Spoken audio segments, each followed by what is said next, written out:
درود ایک ایسا عمل ہے اس وقت ہر شخص کو کثرت کے ساتھ حضور پہ درود و سلام کی عادت بنانی چاہیے. یہ ذہن میں رکھیے. مدینہ سے خیرات آتی ہے، گھر میں برکات ہوتی ہیں، زندگی کے نقشے بدل جاتے ہیں، رنگ ڈھنگ بدل جاتے ہیں. ایک کتاب ہے دلائل الخیرات شریف. یہ کتاب شروع بھی درود و سلام سے ہوتی ہے اور ختم بھی درود و سلام پہ ہو جاتی ہے. موٹی کتاب ہے اور تمام سلاسل کے اولیاء بالخصوص سلسلہ چشتیہ کے وظیفے کے طور پر روزانہ اس کتاب کی ایک منزل پڑھتے ہیں. 7 منزلیں مقرر ہیں اور جمعہ کو شروع کی جاتی ہے، بعض سلاسل میں کسی اور دن کو شروع ہوتی ہے. تو روزانہ ایک منزل پڑھنی ہوتی ہے اور پھر جمعہ تک وہ پوری کتاب منزل ختم ہو جاتی ہے. روز بندہ تلاوت کرتا.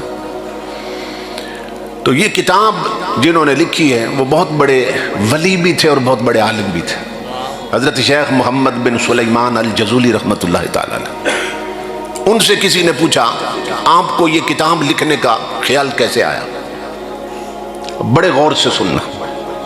کبھی مقام کیا تھا ہماری بہو بیٹیوں کا؟ وہ کہنے لگے میرے ساتھ ایک واقعہ پیش آیا تھا اور وہیں کھڑے کھڑے میں نے قسم کھائی تھی کہ اب ایسی کتاب لکھوں گا جو پوری درود و سلام سے بھری ہوگی. پوچھا گیا کہ کیا واقعہ پیش آیا تھا؟ تو فرمانے لگے کہ میں مصر کے کسی علاقے میں تھا تو زور یا عصر کی نماز پڑھنی تھی اور ابھی وضو بھی کرنا تھا. تو میں پانی کی تلاش میں نکلا. تو کافی تلاش کے بعد مجھے ایک کنواں نظر آیا. کنویں پہ پہنچا میں، لیکن وہاں ڈول اور رسی نہیں تھی. تو میں پریشان ہوا کہ پانی بہت گہرا ہے تو اب پانی کیسے نکالوں. اسی پریشانی میں ادھر ادھر دیکھ رہا تھا. تو فرماتے ہیں یہ کنواں تھا اور کنویں کے ساتھ جڑواں کسی غریب کا کچا سا گھر تھا. اس گھر کے پیچھے کنواں بنا ہوا تھا. کیسے ہیں اس گھر کی چھت پر نا 6-7 سال کی بچی کھیل رہی تھی. 6-7-8 سال کی. میں ادھر ادھر دیکھ رہا تھا کہ پانی بہت گہرا ہے، اب پانی کیسے نکالوں. اس بچی نے کھیلنا چھوڑ دیا اور میری طرف دیکھا اور مجھے کہنے لگی من انت، کون ہے آپ؟ میں نے کہا انا محمد بن سلیمان الجزولی. اپنا نام بتایا میں نے اور ان کے نام کا ڈنکا پورے مصر میں بجتا تھا. تو لڑکی حیران ہو کے پوچھنے لگی چچا جان کیوں پریشان کھڑے ہیں؟ تو میں نے کہا بیٹی میں نے وضو کرنا تھا، کنویں پہ آیا ہوں، پانی بہت گہرا ہے، ڈول اور رسی نہیں ہے، اب پریشان ہوں کہ پانی کیسے نکالوں. فرماتے ہیں میری بات سن کر بچی ہنس پڑی اور ہنس کر کہنے لگی، بچی بولتی تھی تو منہ سے پھول جھڑتے تھے، بڑی فصیح و بلیغ بچی تھی. ہنس کر مجھے کہنے لگی انت الذی یثنى علیک الخیر وانت تتحیر بما تخرج به الماء من البئر. کہنے لگی چچا بڑے افسوس کی بات اور بڑی حیرت کی بات، تیری ولایت کے ڈنکے بستیوں میں بج رہے ہیں اور کنویں سے پانی بھی نہیں نکلتا. تو بڑی حیرت کی بات، نام سے مصر گونج رہا ہے اور پانی نہیں نکلتا کنویں سے.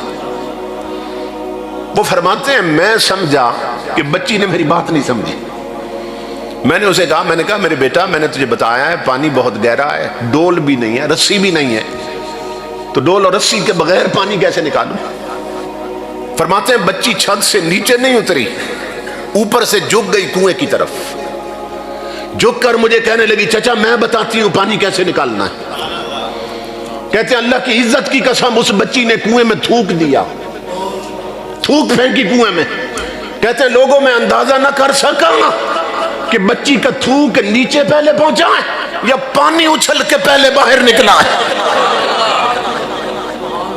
کنواں فوارہ بن گیا، کناروں سے پانی باہر نکلنے لگا اور وہ کہنے لگی چچا کر لیں وضو، پانی یوں نکالتے ہیں، اب کر لیں وضو.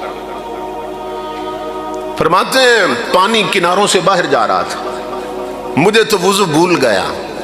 میں نے یوں ہاتھ جوڑے، میں نے کہا میری بیٹی اب وضو بعد میں کروں گا. اقسمک باللہ بما نلت هذه المنزلہ، بیٹی میں تجھے اللہ کی قسم دیتا ہوں مجھے بتا اس چھوٹی عمر میں اتنے اونچے رتبے کیسے پالی کہ تیرے تھوک کے چند قطرے کنویں کو منقلب کر دیتے ہیں، مسترب کر دیتے ہیں. ہنس پڑی میری بات سن کر، کہنے لگی اتنے بڑے عالم ہیں یہ بھی نہیں جانتے کہ یہ رتبے کیسے ملتے ہیں؟ میں نے کہا میں تیرے منہ سے سننا چاہتا ہوں، چھوٹی سی عمر میں اتنے اونچے رتبے کیسے پا لیے؟ تو ہنس کر کہنے لگی چچا سن، بکثرت الصلاۃ علی النبی صلی اللہ علیہ وسلم، میری چھوٹی عمر نہ دیکھ، اس چھوٹی عمر میں بھی میں ہر وقت اپنے نبی پہ درود و سلام پڑھتی رہتی ہوں۔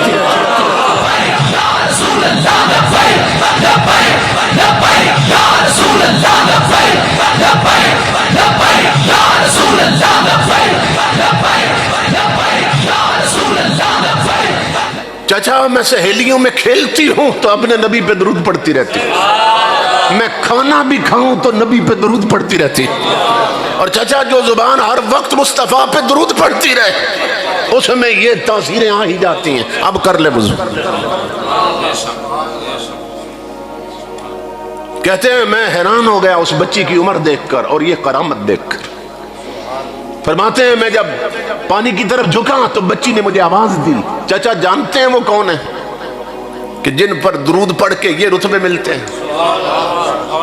میں ہنس پڑا، میں نے کہا قربان جاؤں میری بیٹی، میں انہیں جانتا تو ہوں لیکن لگتا ہے پہچانتی تو زیادہ ہے، تو بتا وہ کون ہے؟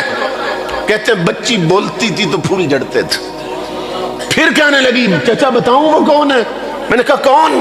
کہا اذا مشا فی البر الاکفر تعلقت الوحوش باذیالہ، چچا وہ ہیں کہ اگر جنگل میں بھی چلے جائیں نا تو وحشی درندے جھاڑیاں چھوڑ کر اس کی کملی سے لپٹ جاتے ہیں، وہ اتنے کریم ہیں اتنے رحیم ہیں کہ وحشی درندے بھی اس کے دامن رحمت سے لپٹ جاتے ہیں۔ چچا آپ کر لیں وضو۔ آپ فرماتے ہیں کہ میں نے وضو کیا اور وہیں کھڑے کھڑے میں نے قسم کھائی تھی کہ اب ایسی کتاب لکھوں گا جو پوری درود و سلام سے بھری ہو۔